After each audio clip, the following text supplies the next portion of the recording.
California, a name that evokes images of golden beaches, warm sunshine, bustling cities, and the promise of the American dream. But is every place in the Golden State really a paradise? In reality, there are cities where life isn't quite as perfect as it looks on Instagram or in travel ads. In this video, we'll explore 15 places in California that you might want to think twice about before deciding to move there. Or maybe it's better if you don't go at all. From challenges with the climate and cost of living to slower paces of life or communities full of pressure, each place tells its own story and could make you rethink what home really means. Santa Monica still seems to hold its reputation as a gem on the California coast, with sun-drenched streets, white sandy beaches, and blue waters just like in advertisements. But if you actually walk around this city, you might realize that Instagram photos don't tell the whole story. Rent prices have seemingly gone beyond any reasonable limit, turning the search for an affordable place to live into more of a gamble than a straightforward choice. On top of that, parking here seems to be no small challenge. Every time you find a spot feels like a small victory amid a sea of cars and pricey parking signs. Overall, living expenses can make many people calculate every dollar, and even eating out can start to feel like a luxury. The Santa Monica community might be the part that feels both interesting and a little exhausting. The city seems to attract plenty of influencers, artists, and wealthy people pretending to live well, creating an atmosphere that can put invisible pressure on outsiders. Everything seems to have to look luxurious, on-trend, and vibrant. You might feel that even if you have money, living in Santa Monica can sometimes feel like competing in a contest to see who looks happier rather than simply enjoying coastal life. Would you want to live in a place that doesn't feel entirely real? Let us know down below. Barstow seems like one of the familiar stops on the Mojave map, but if you stay here a little longer, you might find that this town isn't quite the paradise many people imagine. The heat in Barstow doesn't just show up on the thermometer, it can seep into every daily activity, making everything feel heavier. The town feels isolated amid stretches of desert, and this seems to affect job opportunities quite a bit. The local economy is likely stagnant, forcing those seeking stable work to think carefully before moving here. Barstow's untouched landscapes might appeal to some adventure seekers, but it also means that modern amenities are fairly limited, from entertainment options to basic infrastructure. It's probably this combination of isolation, heat, and economic constraints that makes Barstow a place many would reconsider before settling long-term. Living here seems to require a high level of endurance, a slow-living mindset, and the acceptance that life won't be like in other cities with full conveniences.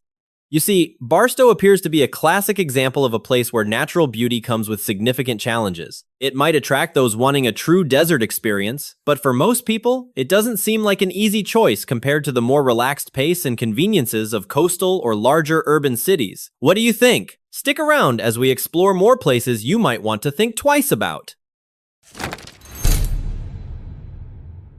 If there's a city that makes many people think twice before deciding to stay long-term, it's probably Stockton. Things here don't always match the surface appearance. From afar, Stockton might look like an ordinary American town. Paved streets, rows of houses, and daily life that doesn't seem chaotic. But underneath, there's another story, a story of exhaustion and strain on an entire community. Stockton still seems to be struggling with the aftermath of 2 bankruptcies, something not many American towns have experienced. Each abandoned house, each closed store, seems to tell a story of failed opportunities and dreams left behind. For those who have known stability, the feeling of insecurity here is hard to ignore, a constant reminder that not everything is okay as it may seem. The stagnant economy and high crime rates also seem to increase the pressure on residents. Stockton may not provoke immediate fear, but there's a persistent sense of weariness, like living in a place where everything moves slower and life isn't as easy as the stories and advertisements suggest. Sometimes, the most ordinary-looking places challenge patience and endurance the most. For those seeking a safe, comfortable environment, Stockton might not be a place you want to call home long-term. Do you think this city deserves a spot on our list? Let us know your thoughts in the comments below. Victorville is a town situated between Los Angeles and Las Vegas, a location that might make many people think, oh, that's convenient, right? But perhaps convenience is a relative concept here. It seems that housing projects that once promised a fully equipped lifestyle are now just abandoned neighborhoods, silent reminders of the previous crisis. Life in Victorville seems slow, but not in a pleasant way. It's the kind of slow that makes time drag. The harsh desert heat doesn't really allow anyone to be comfortable outdoors, and entertainment options are scarce. Almost just to remind you that this is Victorville, where everything is adequate but never exceeds expectations. Those who once dreamed of a quiet retirement spot might find Victorville appealing in theory, but reality feels a little different. The sense of isolation here, combined with the unfinished projects, sometimes makes you wonder, is it worth putting in the effort to adapt to this desert pace of life? Ultimately, Victorville seems like a subtle reminder that being in the middle doesn't equal convenience, and desert dreams are probably for those who don't mind the heat, the slow pace, and a bit of solitude along the quiet streets. Hemet might be the place many people dream of, a small town, not too noisy, seemingly perfect for those looking to escape the fast pace of big cities. But walking through its streets, that sense of peace quickly meets some challenges. Many neighborhoods appear quiet, but sometimes there are whispers and small rumors passing from neighbor to neighbor, making the community atmosphere feel a little more tense than it looks from the outside. Life in Hemet might be suited for those used to a slower pace, but it also requires acceptance of monotony and limited amenities. There aren't flashy malls or bustling bars and restaurants. Instead, afternoons may drift by among small shops, fences, and sparsely populated parks. For those who want to live authentically, Hemet could be a suitable choice, but it also seems like a gentle reminder that reality isn't always as romantic as imagined. Temperatures can be high, entertainment is limited, and life sometimes moves at a pace so slow it borders on boring. Yet, if you embrace it, Hemet might offer a simple California experience, where everything is just enough, unpolished, and capable of making you both fall in love and sigh. Compton is located in South Los Angeles, between the 105 and 710 freeways. Its population is around 98,000, and chances are you've heard the name before. Compton's reputation was built from the late 1980s to the early 1990s, and it seems the city has been trying to clean it up ever since. New projects, media reports about change, rising property prices, the effort to reshape its image seems quite intense. To be fair, the city does seem better than it was 30 years ago, but compared to the lows of the 90s, it's not exactly impressive. The violent crime rate remains over 11 per 1,000 residents, roughly 279% of the national average. Serious assaults seem to be the most common, robberies are still high, and property crimes like car break-ins are almost everyday occurrences. Compton is notable not just for its reputation, but also for its location on the freeway map. The 105 runs east to west at the bottom of LA, while the 710 runs north-south, connecting the ports to downtown. If you drive LA's freeway network, exits in Compton are ones you see constantly.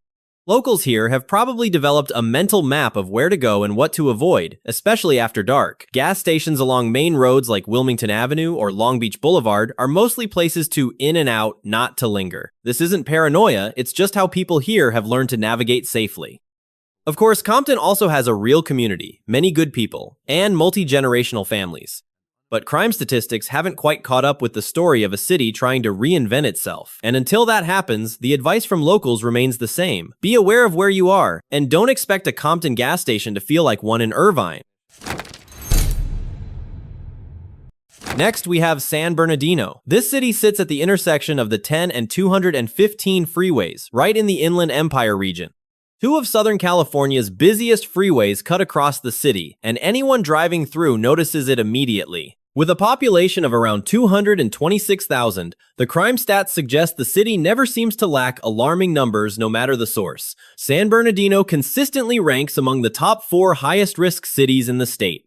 The violent crime rate appears to be nearly 15 per 1,000 residents, over 300% of the national average. Property crimes aren't much better, roughly 39 per 1,000, and car thefts are practically an industry at nearly 100 per 1,000. That means nearly 100 cars are stolen for every 1,000 people each year, a number that might make you do a double take. The police force seems overwhelmed, with reported vacancies as high as 41%. In other words, almost half of the required positions are unfilled. The result is longer response times, limited patrol coverage, and areas near freeway interchanges becoming hotspots for risk. Along the I-10 and I-215 corridors, gas stations, fast food restaurants, and truck stops serve millions of visitors each year. Most of them probably have no idea they're passing through one of California's scary statistic cities. During the day, everything seems fine, crowded, busy, normal. But at night, things change. Fewer people around, limited visibility, and police presence too thin to respond quickly to thefts. San Bernardino has improved somewhat. Crime is down about 20% since 2019, but a 20% drop from disaster levels still leaves numbers worth noting. If you're driving on the I-10 through the Inland Empire and need to gas up at night, Redlands 10 minutes east or Rancho Cucamonga 20 minutes west seems like a safer choice that locals usually don't hesitate to pick. Time in Modesto seems to move at half the usual speed. The city is so quiet that you might feel like it's waiting for something interesting to happen, but it never really does. Located in the heart of Central California's valley, Modesto was once famous for agriculture, with a vintage charm and a hint of American graffiti nostalgia. Today, it stands out in a different way, so quiet that it might make you question whether stopping here was the right choice. The streets are wide, houses tidy, and the energy seems perpetually paused. The week's highlights might just be a new Walmart opening or a recurring county fair. Everything follows a fixed routine, regular, predictable, sometimes providing comfort, but also slightly numbing the spirit. Beneath that peaceful surface, Modesto has its shadows. The city has long struggled with high crime rates, a reputation that doesn't quite match its small-town image. Downtown tries to keep a spark of life with art walks or small concerts, but when the sun sets, the streets empty quickly, as if everyone collectively decides to go to bed before anything unexpected happens. The nighttime quiet isn't always comforting. It can feel eerie, making you double-check the locks. Still, Modesto has a resilience that's hard not to respect. Locals are practical, rooted in the area, and probably proud of the town even if it isn't glamorous. Backyard barbecues, late-night drives, and stories that stretch beyond the city limits all create the rhythm of life here. Rumors seem to travel faster than Wi-Fi, and most people are connected in some way. Life in Modesto isn't about excitement. It seems more about endurance, sweltering heat, modest economy, and a slow pace of life. It's not a terrible place to live, but it might be hard to feel like you're truly living each day to the fullest. Modesto isn't California's worst town, but it's a reminder that not every dream needs bright sunshine to survive sometimes. Monotony is enough. Bakersfield feels like standing in an oven while listening to the pulse of diesel engines. People often call it the heart of California, but that heart seems to beat to the rhythm of dust, oil, and scorching summer heat.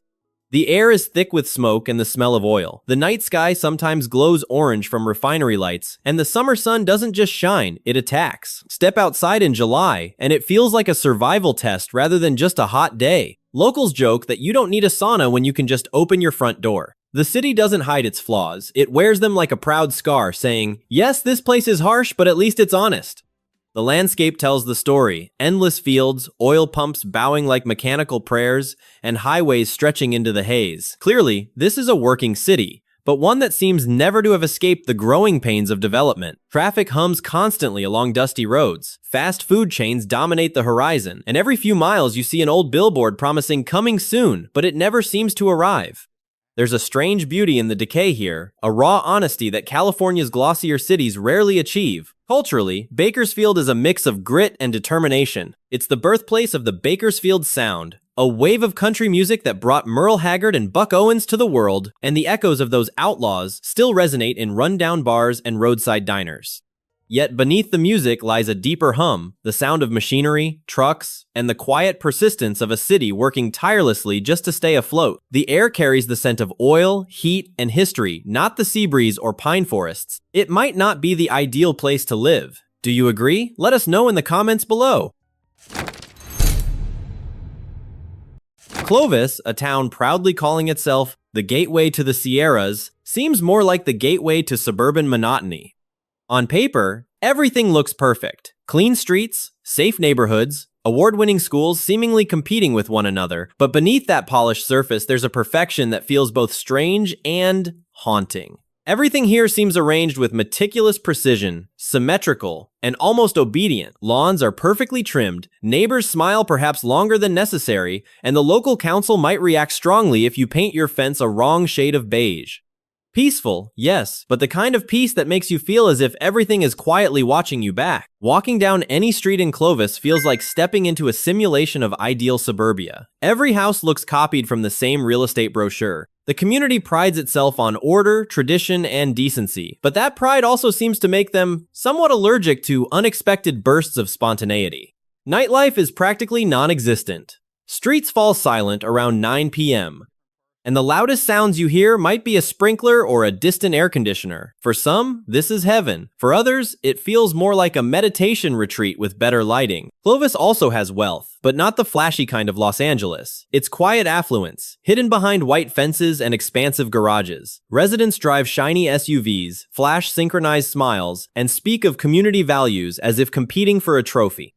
But perhaps it's this over-safety that creates a sense of emptiness. Life seems wrapped in a protective bubble, shielded from anything exciting, and even the weather obeys. Consistent sun, uniform days, habitual routines. And perhaps that's exactly what draws people here. The promise of safety in a state full of unpredictability. Clovis seems like the final twist in California's story. Safe, tidy, and a little too orderly to feel truly alive. Rialto, the name itself, sounds unusual, doesn't it? Visiting here, the town still carries traces of its industrial past, when the economy didn't truly boom, but quietly shuffled through tough times. Crime, according to the numbers, might be considered moderately high, not shocking enough to make you avoid the streets entirely, but enough to make you pause and think twice before walking around at night. Opportunities for growth here aren't abundant. Modern amenities appear sporadically, a few shops, some shopping centers, and sometimes it feels like you're living in a town where time moves slower than the rest of California. Life in Rialto seems suited for those seeking quiet, but you shouldn't expect much of the energy or excitement of modern urban life. We'd say the only real appeal here, if it can be called that, is the quiet stability. It's not chaotic, not noisy, and at times, it's precisely that dullness that gives a strange sense of security. Rialto seems like a town for those who want to step back from the hectic pace of Greater California, slow down, and accept that life isn't always full of light and glamour. The socioeconomic reality in Fresno is not always easy. Crime and poverty are moderate, not shocking, but enough to remind you that not every street is safe, and sometimes, what you see on the surface is only part of the story. This place seems to demand an adaptive way of living. You'll need to get used to the hum of farm machinery, the smell of dry soil and engine oil, along with the sense that life here often follows industrial and agricultural rhythms more than city life. Perhaps what makes Fresno distinctive and slightly ironic is the mix of modest charm and hidden inconveniences. Streets are wide, houses are tidy, but that quietness can feel empty at times. Weeks are marked more by harvests or trucks moving along the highways than by events or excitement. If you're looking for sparkle or the glamour of California, Fresno reminds you that living in farmland can be a lesson in patience, adaptation, and the understanding that life isn't always bright. Essentially, Fresno seems like a place for those willing to embrace the realities of rural California, where calm and modest opportunities come with challenges that few other places in the state can compensate for. Perhaps it's this strange balance that makes Fresno both exhausting and strangely rewarding in the way it teaches survival. Next, we have Oakland. This city often comes up in conversations about change, diversity, and potential headaches. It seems to never sleep, but that bustling pace comes with a cost of living that can make anyone sigh. Rent steadily rises. Older apartments seem to remind you that living here isn't cheap. And even once you find your footing, economic pressures never seem far behind. Crime and social instability are, perhaps, part of the city's identity, not to scare you, but enough to make you realize that safety is something you have to consider. Some neighborhoods are easy to walk through comfortably, but just a few blocks away, the rhythm shifts to alertness. This is a place where people learn to watch their surroundings, identify areas to avoid, and adapt to the city's surprises. Culturally, Oakland is rich. Every street, cafe, and restaurant seems to tell its own story, from music and street art to a diversity of communities rarely found elsewhere. But alongside that richness, not everyone can handle the economic and security pressures. The city feels both inviting and challenging, making you wonder, is the vibrancy enough to outweigh everyday worries? In other words, Oakland seems like a lesson in balance between opportunity and risk, creativity and anxiety, cultural beauty and life's realities. It's not for those seeking absolute peace, but for those resilient enough to appreciate its unique rhythm and the toughness beneath the surface. Oakland retains an undeniable appeal in a very California way. Riverside is one of those cities where you can see growth happening right before your eyes, but at the same time, you realize the infrastructure hasn't kept pace. It seems like you can spot new buildings going up, neighborhoods gradually forming, yet traffic still has stretches that make you sigh when gridlock becomes the appetizer every morning. Crime here is probably not too concerning, but economic and housing issues still seem to create a vague sense of tension. Property values rise steadily, and while some new neighborhoods are full of promise, they sometimes still lack basic amenities that many of us take for granted in other cities. Living in Riverside seems to require patience, adaptability, and an acceptance that instant is a luxury. The feeling here is perhaps like standing on an active construction site. You see potential, you see opportunity, but you also cannot ignore the noise, dust, and unfinished patches around you. For those used to standards and full amenities, Riverside seems like a place that requires careful consideration. And finally, we have Anaheim. The streets here always seem packed during rush hour. Quiet spaces, it seems, exist only in your imagination or behind the small clusters of trees in residential areas far from the center. Every trip outside can feel like a battle with traffic, horns, and the crowds of tourists, making those accustomed to suburban, calm, or small-town life sigh. Long-term living here seems to demand adaptation to urban pressure, from finding parking spots to feeling constantly swept up in the flow of shopping centers, restaurants, and popular attractions. Anaheim appears as a place worth living if you want to live in the lights of tourism, but those seeking stability, privacy, and a slower pace may find it exhausting. In short, Anaheim offers a somewhat double-edged experience. On one hand, excitement, entertainment, and social opportunities. On the other, urban pressure and high costs, leaving you to wonder if it's truly worth it day after day. It seems that only those accustomed to a fast-paced, high-pressure lifestyle can really adapt here. So, we've just traveled through 15 places in California that you might want to think twice about before deciding to move. Each place tells its own story, from scorching desert heat to slow-paced towns where life seems almost paused, to economic amenity and community challenges, all of which are far from the polished images you see on Instagram or travel brochures. We're really curious about your thoughts. Do you agree with this list, or are there other cities you think should also make the restricted list? Share your thoughts in the comments below. Let's discuss and compare experiences. Because who knows? You might help someone avoid a bad decision, or even discover a place that you personally find interesting. Finally, please note that the information in this video is based on publicly available sources and official reports. It is intended for general exploration and informational purposes about different U.S. states. If you are considering living, investing, or traveling, be sure to review official sources and consider your personal needs before making any decisions. Thanks for watching, and see you in the next video.